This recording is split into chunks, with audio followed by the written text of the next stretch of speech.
अगर एक plane mirror के सामने एक ऑब्जेक्ट रखा हुआ है,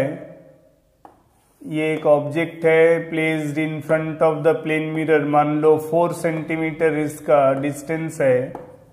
दिस इज द ऑब्जेक्ट।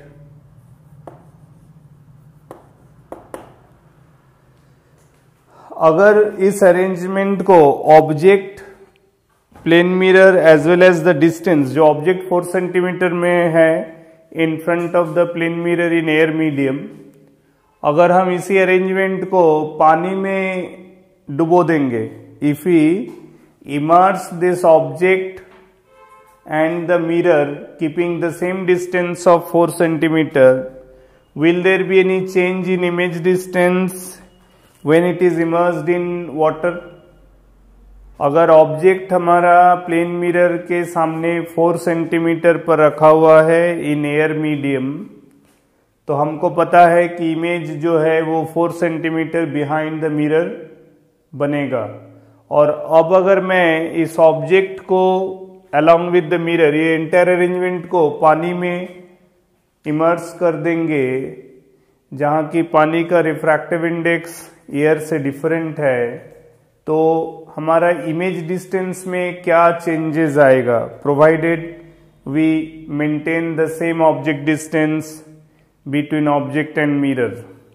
देखो आंसर, ये मान लो ये सिचुएशन, ये हम लिख देते हैं गिवन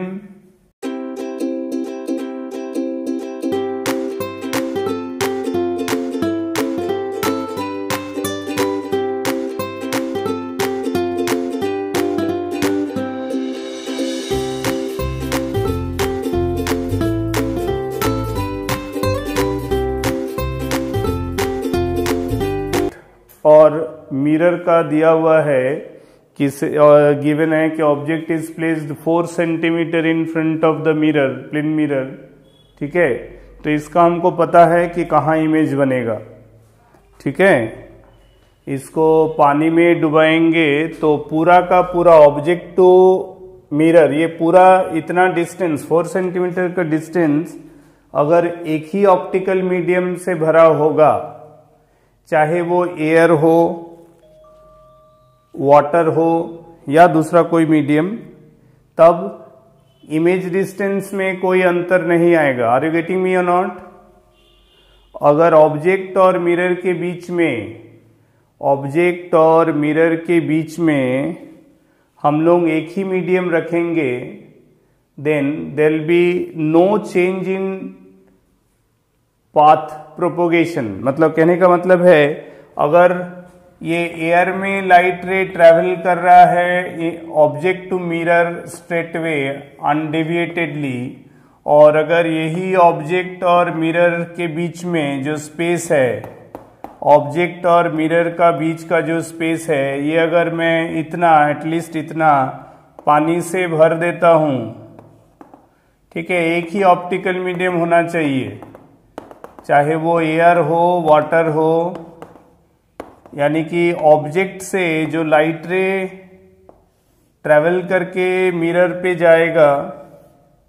ठीक है, वो अनडेविएटेडली जाना चाहिए, उसमें चेंज ऑफ पाथ नहीं होना चाहिए। और हम जानते हैं change in path of propagation तभी होता है जब ऑब्जेक्ट और रिफ्लेक्टिंग सरफेस के बीच में 2 ऑप्टिकल मीडियम अगर आ जाएगा, तभी जाके change in direction of propagation होगा। लेकिन यहाँ ऑब्जेक्ट और मिरर के बीच में आइदर एयर रखें या वाटर रखें, एक ही मीडियम है, ऑब्जेक्ट और मिरर के बीच में, है ना, एक ही मीडियम है, तो इसलिए यहाँ चेंज ऑफ पाथ नहीं होगा। That is the reason why no change in image distance, no change in image distance.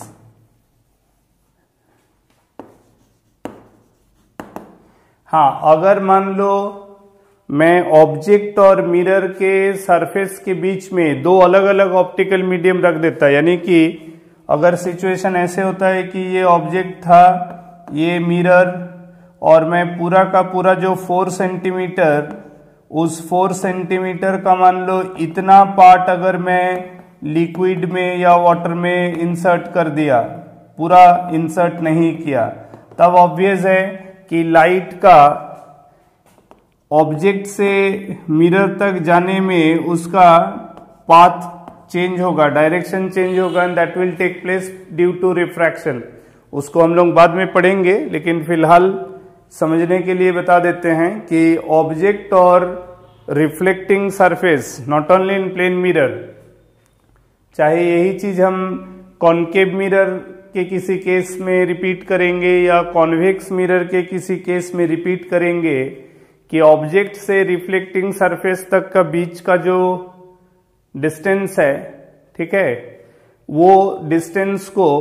अगर मैं एक ही ऑप्टिकल मीडियम रखूं, चाहे वो एयर रखूं, तब जो हमारा इमेज डिस्टेंस कैलकुलेट होगा, अगर मैं ऑब्जेक्ट और रिफ्लेक्टिंग सरफेस के बीच में वाटर रख दूं पूरा, तब भी हमारा इमेज डिस्टेंस में कोई चेंज नहीं होगा। चेंज तब होगा जब हम ऑब्जेक्ट और रिफ्लेक्टिंग सरफेस के बीच का जो डिस्टेंस है, ये पूरा डिस्टेंस को 2 मीडियम में बांट दूं या 2 से अधिक मीडियम में बांट दूं, तब जाके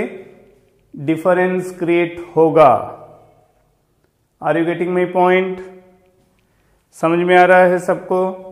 हाँ, तो इसलिए मेरा जो सवाल था कि object along with the mirror with maintaining the 4 centimetre distance, totally इसको अगर वाटर में इमर्स कर देंगे तो उसका कोई हमको डिफरेंस नहीं मिलेगा, यानी कि we will get the same image distance.